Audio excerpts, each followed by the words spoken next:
वो अधिकारी भी सामने आ रहे हैं जिनका मुख्तार से पाला पड़ चुका है। इनमें से कई अधिकारियों पर मुख्तार अंसारी का रसूख भारी पड़ा। एक ऐसे ही शख्स हैं रिटायर्ड डीएसपी शैलेंद्र सिंह। शैलेंद्र सिंह ही वो शख्स थे जिन्होंने मुख्तार अंसारी पर पोटा एक्ट लगाया।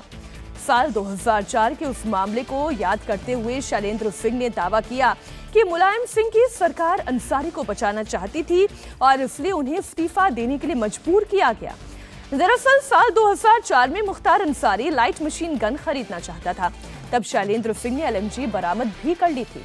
मुख्तार पर पोचा कानून के तहत केस भी दर्ज किया गया था, लेकिन मुलायम सरकार के दबाव में शैलेंद्र सिंह को कार्रवाई से रोका गया, इसलिए उन्हें मजबूर होकर इस्तीफा देना पड़ा।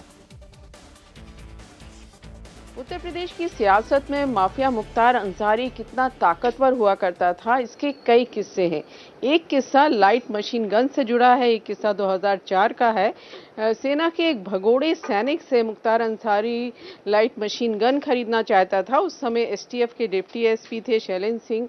उन्होंने ये लाइट मशीन गन भी पकड़ी थी और मुख्तार पर पोटा लगाया था, लेकिन तब की सरकार मुलायम सिंह की सरकार थी। शैलेंद्र सिंह पर दबाव बना कि मुख्तार पर से पोटा हटे।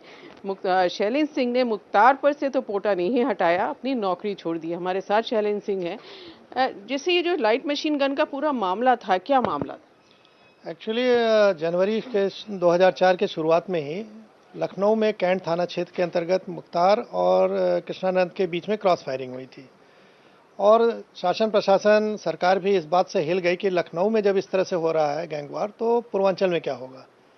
तो ये हुआ कि भाई इन पे सख्त निगरानी रखी जाए और ये वारदात इस तरह से न हो दोबारा।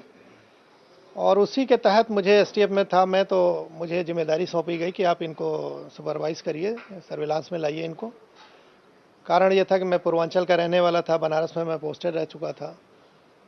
तो मैंने फिर जब इनके फ़ोन लेके सुनना शुरू किया तो मुख्तार का एक फ़ोन पे एक भगोड़े सैनिक से बात हो रही थी कि एक लाइट मशीन गन जो राष्ट्रीय राइफल्स का लेके भागा हुआ था उसको ये ख़रीदना चाहता था और 1 करोड़ में फाइनली वो सौदा तय हो गया और डिलीवरी का समय तय हो गया। और मुख्तार अपने लोगों से जब बात करता था तो कहता था कि किसी भी कीमत पे लाइट मशीन गन हमको मिलना चाहिए, विपक्षी के पास न जाए, यानी दूसरे गैंग के पास न जाना है। और जब सरकार के शासन प्रशासन के नोटिस में सब कुछ लाया गया तो उन लोगों ने कहा कि शैलेंद्र इसको मुख्तार के पास जाने से पहले ही रिकवर करो वरना कोई बड़ी वारदात हो जाएगी, क्योंकि लाइट मशीन गन चलना मतलब आप समझ सकते हैं सेकंडों में सैकड़ों गोलियां चलती हैं। तो खैर हम लोगों ने, हमारी टीम ने जान पे खेल के 25 जनवरी के आसपास 2004 में ये लाइट मशीन गन रिकवर कर ली। और उस समय पोटा कानून एग्जिस्ट करता था तो स्वाभाविक है पोटा कानून भी लगा। दोपहर तक तो सब लोग बधाई देते रहे कि बहुत अच्छा गुड वर्क हुआ, ये हुआ, लेकिन जैसे ही मीडिया में आया कि पोटा कानून लगा है और मुख्तार इस बात से परेशान हो गया कि अब मैं फंस गया, अब मैं बच नहीं सकता हूँ। पोटा कानून आप जानते हैं कितना खतरनाक कानून है, देशद्रोह का कानून है और इससे फिट केस क्या हो सकता था कि आर्मी से चुराई हुई और भी जम्मू कश्मीर से राइफल लाइट मशीन गन आई थी।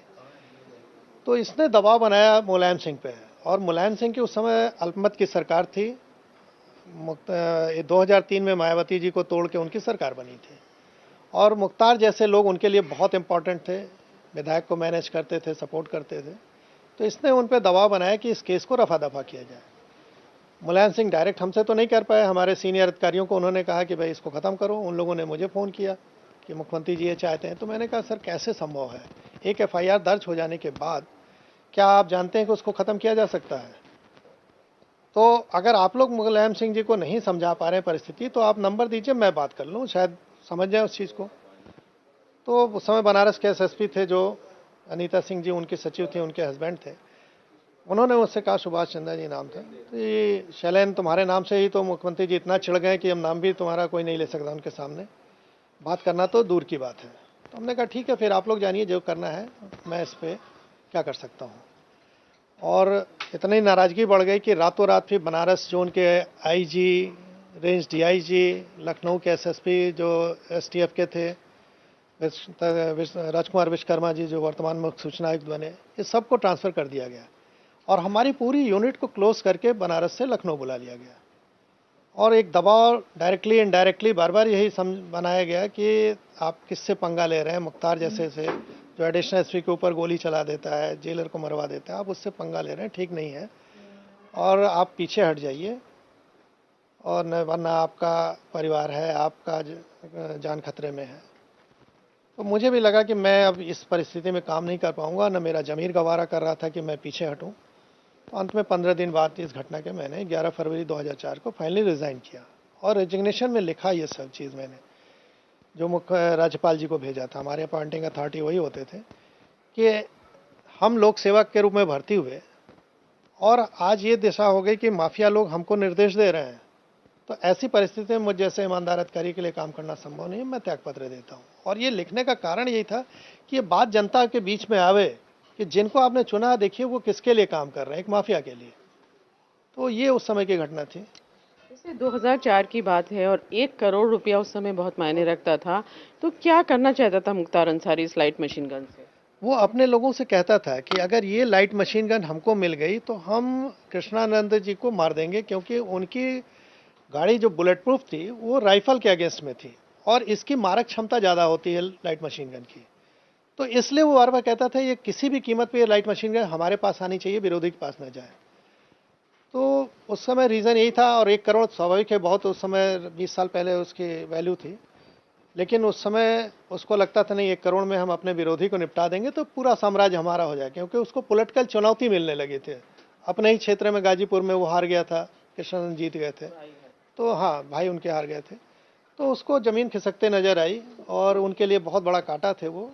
तो इसीलिए उनको चाहता था कि लाइट मशीन गन मिले ताकि इनको हम ख़त्म कर सकें। जैसे 2004 की ये बात है और तब मुख्तार अंसारी जेल में नहीं था, बाहर था, और डबल मर्डर के मुकदमे हो चुके थे, 1988 से मुकदमे चल रहे थे। तो किसी तरह से आपको मुख्तार अंसारी ने धमकी दी उस समय कि ऐसा मेरे खिलाफ कैसे कर दिया, या कुछ आपको कहीं से मैसेज कराया?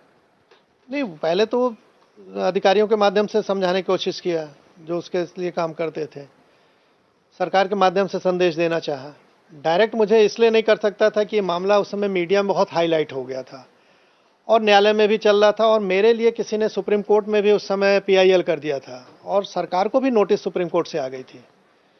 तो सबको लगता था कि डायरेक्ट हम लोगों ने इसको कहीं किया और इसने टेप कर लिया, ये बात चली गई ऊपर तो सरकार गिर जाएगी ये। क्योंकि आपको याद है विपक्ष उस समय विधानसभा चलने नहीं दे रहा था, मुलायम सिंह बहुत परेशानी में आ गए थे।